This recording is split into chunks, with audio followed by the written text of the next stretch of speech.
اگر آپ کو میری یہ ویڈیو پسند آئے تو like, comment and share, subscribe کرنا مت بھولیے۔ سلطنت عثمانیہ کی اگلی ایپیسوڈ کی طرف بڑھتے ہیں۔ نظام الملک دل کی گہرائیوں سے چاہتا تھا کہ مدارس جو اس نے قائم کیے ہیں ان امیدوں پر پورا اتریں جو امت مسلمہ نے ان سے وابستہ کر رکھی ہیں۔ جب ابو الحسن محمد بن علی واسطی فقیہ شافعی نے ان کو چند اشعار بھیجے جس میں نظام الملک سے درخواست کی تھی کہ وہ ان فتنوں کو ختم کرنے میں مدد دیں، تو نظام الملک نے فوراً کارروائی کی اور اس ابھرتے ہوئے فتنے کو ہمیشہ کے لیے ختم کر دیا۔ ابو الحسن واسطی نے شعر جو لکھے ان کا ترجمہ کچھ اس طرح سے ہے: اے نظام الملک، بغداد کا نظام سست اور ڈھیلا ہو گیا ہے۔ آپ کا بیٹا بھی جو شہر میں قیام پذیر ہے، اس کی اہانت ہو رہی ہے اور اس کو ذلیل کیا جا رہا ہے، اور یہاں پر اس کے بیٹے کو زندہ دفن کر کے قتل کیا جا رہا ہے، اور جو ان میں سے قتل ہونے سے بچ گیا ہے اس کے جسم میں بھی تیر پیوست ہیں۔ اے دین کے محافظ، بغداد میں اب کوئی جگہ نہیں رہی، حالات بہت بگڑ گئے ہیں اور جنگ و جدل کا بازار گرم ہے۔ تیز تلوار کی طرح آپ کے ہاتھ جب اس بیماری کو دور نہیں کریں گے اور بغداد میں قتل و انتقام قوم کی دھجیاں اڑاتے رہیں گے، تو پھر اس میں درس گاہوں اور ان میں پڑھنے والے طلبہ کا خدا حافظ ہے، اور قابل عزت و تکریم چیز کا پکڑنا اس کے بعد تجھ پر حرام ہو جائے گا، یعنی دینداری کی کوئی قدر نہیں رہے گی۔ نظام الملک کی مجلس علماء فقہا سے آباد رہا کرتی تھی۔ آپ پورا دن ان کے ساتھ گزار دیتے۔ ایک دفعہ ان سے کہا بھی گیا، یہ لوگ آپ کو بہت سے مفید کاموں سے غافل کر دیتے ہیں۔ فرمایا، یہ لوگ دنیا اور آخرت کا حسن ہیں، اگر میں انہیں اپنے سر پر بٹھاؤں تو بھی کم ہے۔ ابو القاسم کشیری اور ابو المعالی جب بھی ان کے پاس تشریف لاتے، آپ تعظیماً کھڑے ہو جاتے اور انہیں اپنی نشست گاہ پر اپنے ساتھ بٹھاتے، اور اگر ابو علی فرندی تشریف لاتے تو نشست گاہ چھوڑ کر کھڑے ہو جاتے، انہیں اپنی جگہ بٹھاتے اور خود ان کے سامنے بیٹھتے۔ اس بارے جب ان سے پوچھا گیا تو فرمایا، ابو القاسم کشیری اور ابو المعالی جب آتے ہیں تو میری تعریف کرتے ہیں اور میری عزت کرتے ہیں اور میرے بارے ایسی باتیں کرتے ہیں کہ ایسے خصائل مجھ میں نہیں۔ ان کی باتیں سن کر میں پھول ہو جاتا ہوں، جیسے بشرا پھول جاتا ہوں، لیکن ابو علی فرندی آتے ہیں تو مجھے میرے عیوب اور مظالم یاد دلاتے ہیں اور اپنی کوتاہیوں کی تلافی کرنے کی کوشش کرتا ہوں۔ ابن اسیر لکھتے ہیں، نظام الملک کے متعلق مشہور ہے کہ وہ عالم، دیندار، سخی، عادل، حلیم، گناہگاروں سے درگزر کرنے والے خاموش طبع انسان تھے۔ ان کی محفل فقہا، مسلمین، اہل خیر و صلاح سے بھری رہتی تھی۔ آپ حافظ قرآن تھے۔ 11 سال کی عمر میں قرآن کریم حفظ کیا اور مذہب شافعی کی تحصیل میں مشغول ہو گئے۔ ہمیشہ باوضو رہتے اور جب بھی وضو کرتے تحیۃ الوضو 2 نفل پڑھتے۔ جب اذان کی آواز کان میں پڑتی تو جس حالت میں ہوتے رک جاتے اور کام سے ہاتھ کھینچ لیتے، اور جب اذان ہو چکتی تو نماز پڑھتے اور اس سے پہلے کسی کام کو ہاتھ نہ لگاتے۔ اگر مؤذن اذان سے غافل ہو جاتا اور اذان کا وقت ہو جاتا تو آپ اذان کا حکم دیتے۔ حفظ و اوقات اور لزوم و صلاۃ میں یہ وہ بلند مرتبہ ہے جو صرف ان لوگوں کو نصیب ہوتا ہے جو دنیا کے علائق سے الگ ہو کر عبادت خداوندی کے لیے اپنے آپ کو وقف کر دیتے ہیں۔ کمال خدا رسیدہ تھے۔ ایک مرتبہ بیان فرمایا کہ میں نے خواب میں ابلیس کو دیکھا اور اس سے کہا، تیرا ستیہ ناس ہو، اللہ تعالیٰ نے تجھے پیدا کیا اور براہ راست تجھے آدم علیہ السلام کو سجدہ کرنے کا حکم دیا، لیکن تو نے نافرمانی کی۔ دیکھ، مجھے اس نے بالمشافہ سجدے کا حکم نہیں دیا، لیکن میں روزانہ اس کی بارگاہ میں کئی بار سجدہ ریز ہوتا ہوں۔ اور پھر یہ شعر پڑھا جس کا ترجمہ کچھ یوں ہے، جو وصال یار کا اہل نہیں، اس کی سب نیکیاں گناہ شمار ہوتے ہیں۔ ان کی یہ دلی تمنا تھی کہ ان کی اپنی ایک مسجد ہوتی جس میں وہ عبادت کرتے اور بس 2 وقت کی روٹی ملتی رہتی۔ اس بارے ان کا کہنا ہے، میں اس بات کا مطمئن رہا کرتا تھا کہ میرا اپنا چھوٹا سا قریہ ہو اور اس میں ایک مسجد ہو جس میں علائق دنیا سے الگ تھلگ ہو کر اپنے رب کی عبادت میں مشغول رہوں۔ پھر کچھ عرصہ بعد میری آرزو یہ رہی کہ مجھے روزانہ ایک روٹی مل جائے اور ایک مسجد ہو جس میں اللہ کریم کی عبادت میں مشغول رہوں۔ سبحان اللہ۔ عاجزی و انکساری کا یہ عالم تھا کہ ایک رات کھانا کھانے بیٹھے تو دسترخوان پر ایک طرف ان کے بھائی ابو القاسم، دوسری طرف والی خراسان اور ولی کے پہلو میں ایک فقیر بیٹھا ہوا تھا جس کا ایک ہاتھ کٹا ہوا تھا۔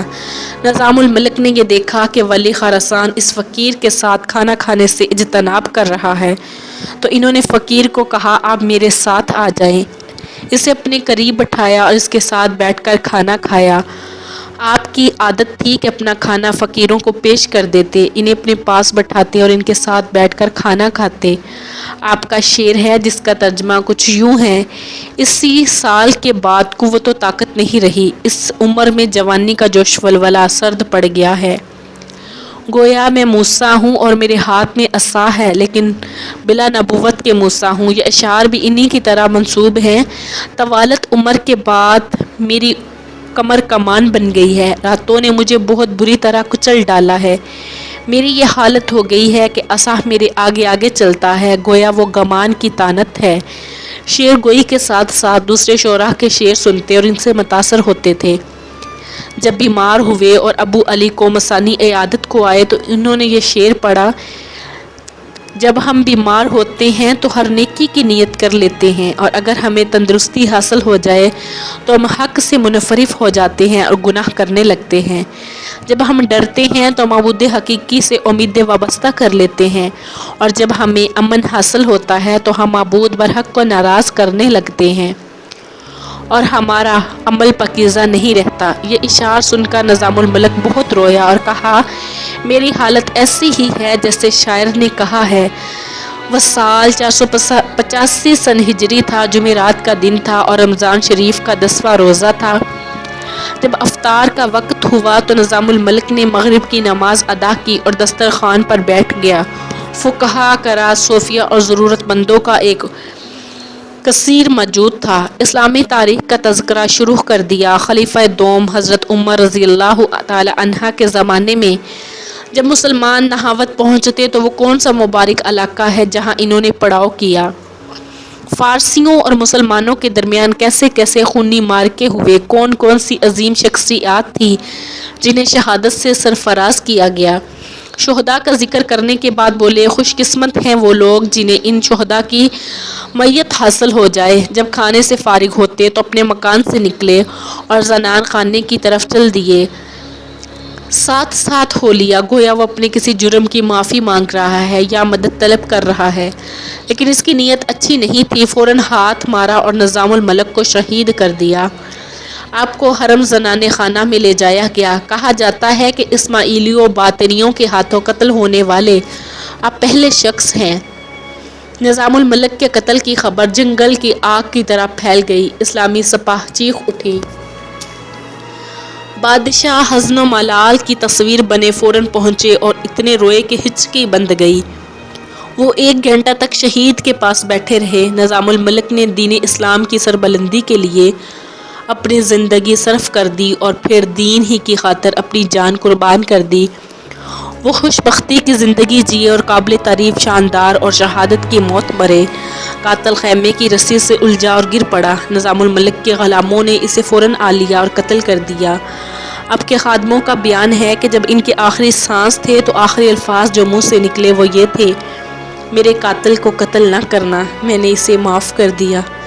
کلمہ شہادت پڑھا اور جان آفری کے حوالے کر دی۔ اہل بغداد کو جب نظام الملک کی شہادت کی خبر ہوئی تو سارا شہر تصویر غم بن گیا۔ وزیر اور روسہ 3 روز تک تعزیت کی غرض سے بیٹھے۔ شعراء نے مرثیے لکھے۔ مقاتل بن عطیہ کا مرثیہ انہیں میں سے ایک ہے۔ وہ کہتے ہیں، وزیر نظام الملک ایک در یتیم تھے جسے رحمان ذات نے بڑے اعزاز ڈھالا تھا۔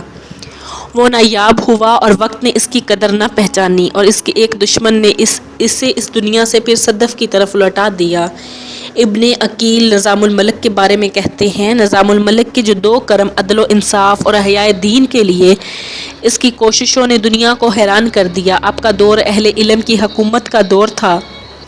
پھر یہ دور آپ کی شہادت کے ساتھ ختم ہو گیا۔ وہ رمضان میں حج کے لیے جانے والے تھے لیکن سفر آخرت اختیار کیا۔ اللہ کریم آپ پر رحمت فرمائے، آپ دنیا و آخرت کے ایک بادشاہ کی حیثیت سے فوت ہوئے۔ سلجوقی سلطنت کا خاتمہ۔ ملک شاہ فوت ہوا اور اس نے اپنے پیچھے 4 بیٹے چھوڑے: برکیاک، محمد، سنجر اور محمود۔ محمود جو بعد میں ناصر الدین محمود کے نام سے پہچانا گیا بچہ تھا، اس کے ہاتھ پر بیعت کی کیونکہ اس کی ماں ترکان خان کو ملک شاہ کے دور حکومت میں بڑی قدر و منزلت حاصل تھی۔ محمود تقریباً 2 سال 485 ہجری مطابق 1092 تا 487 ہجری مطابق 1094 حکمران رہا کیونکہ ان کا اور ان کی والدہ کا وصال ہو گیا۔ ان کے بعد رکن الدین ابو المظفر برکیاک بن ملک شاہ آیا اور 498 ہجری مطابق 1105 تک حکمران رہا۔ پھر رکن الدین ملک شاہ ثانی کے ہاتھ پر بیعت ہوئی اور اسی سال اقتدار غیاث الدین ابو شجاع محمد کے ہاتھ لگا اور وہ 511 ہجری مطابق 1128 عیسوی تک مسند حکومت پر جلوہ افروز رہے۔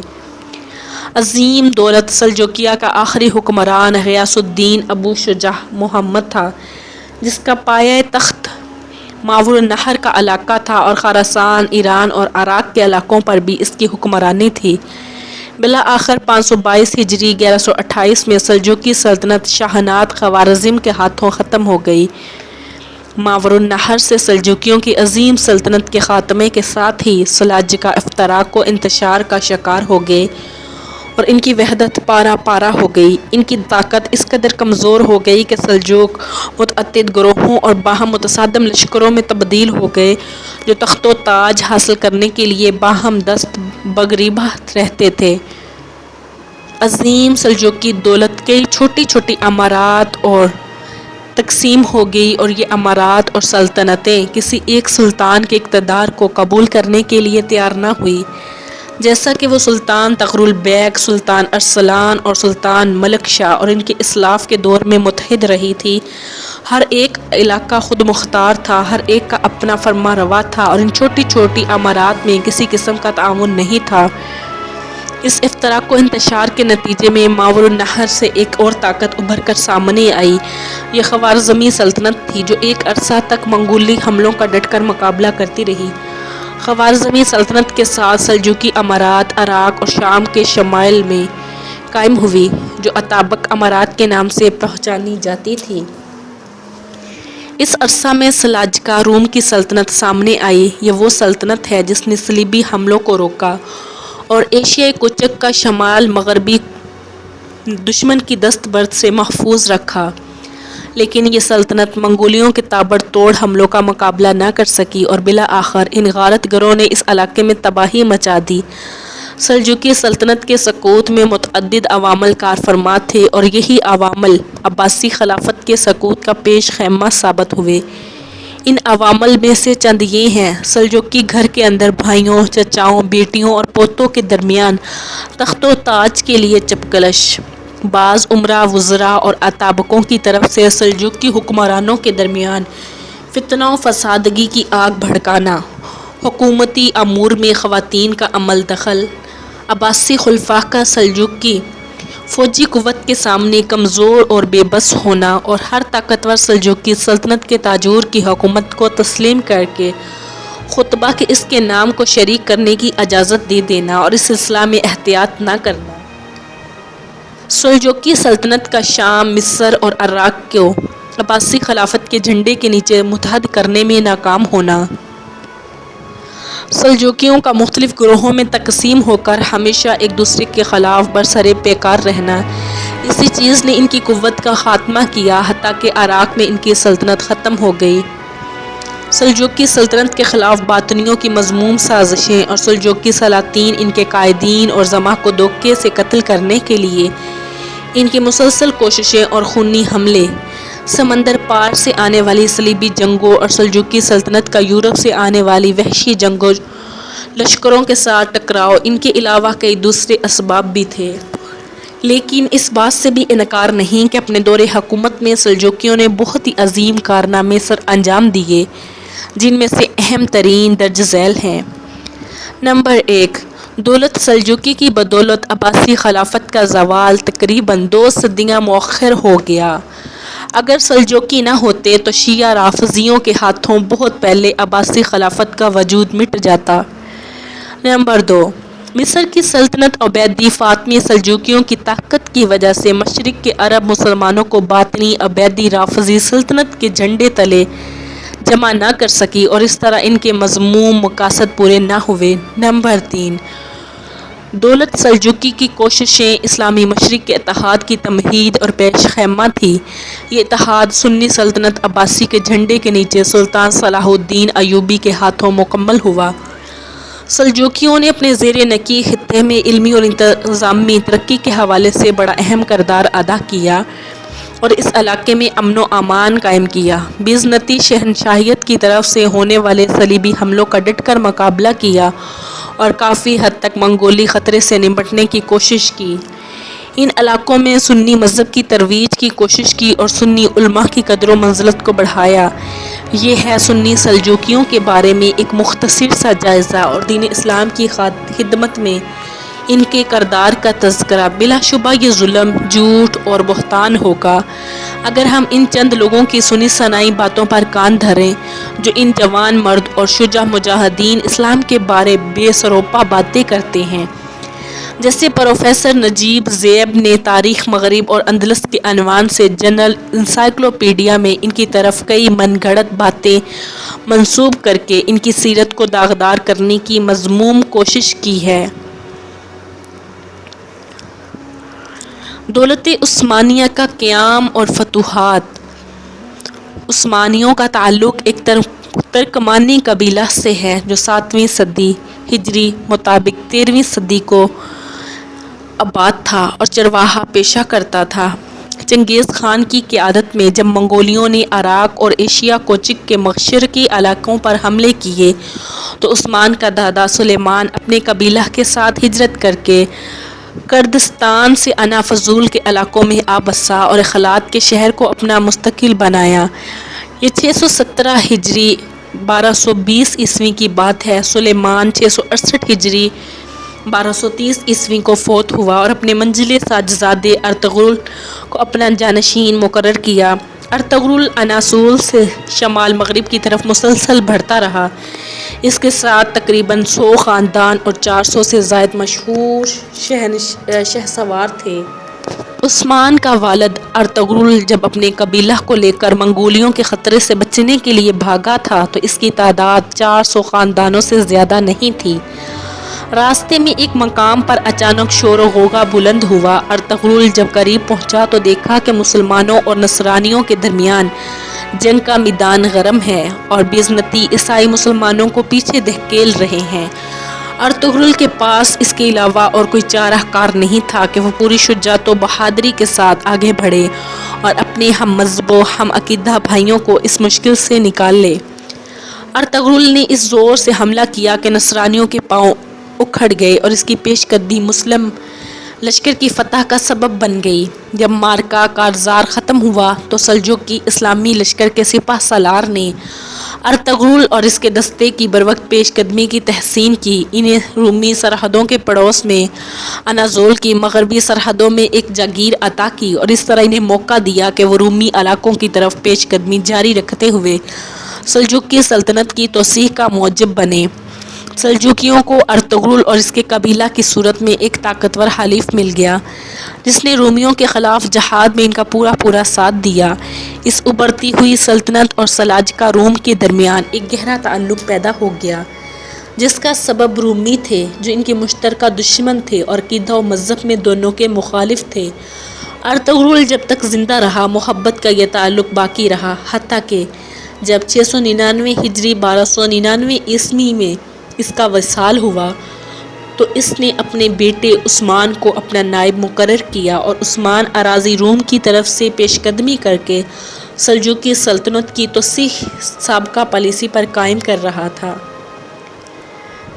دولت عثمانیہ کا بانی عثمان 656 ہجری 1258 عیسوی ارطغرل کے ہاں ایک بیٹا پیدا ہوا۔ والدین نے اس کا نام عثمان رکھا۔ اس عثمان کی طرف عثمانی سلطنت منسوب کی جاتی ہے۔ یہ اسی سال کی بات ہے جس سال ہلاکو خان کی قیادت میں منگولیوں نے عباسی خلافت کے دارالحکومت منسوب کی جاتی ہے۔ عباسی خلافت کے دارالحکومت بغداد پر حملہ کیا۔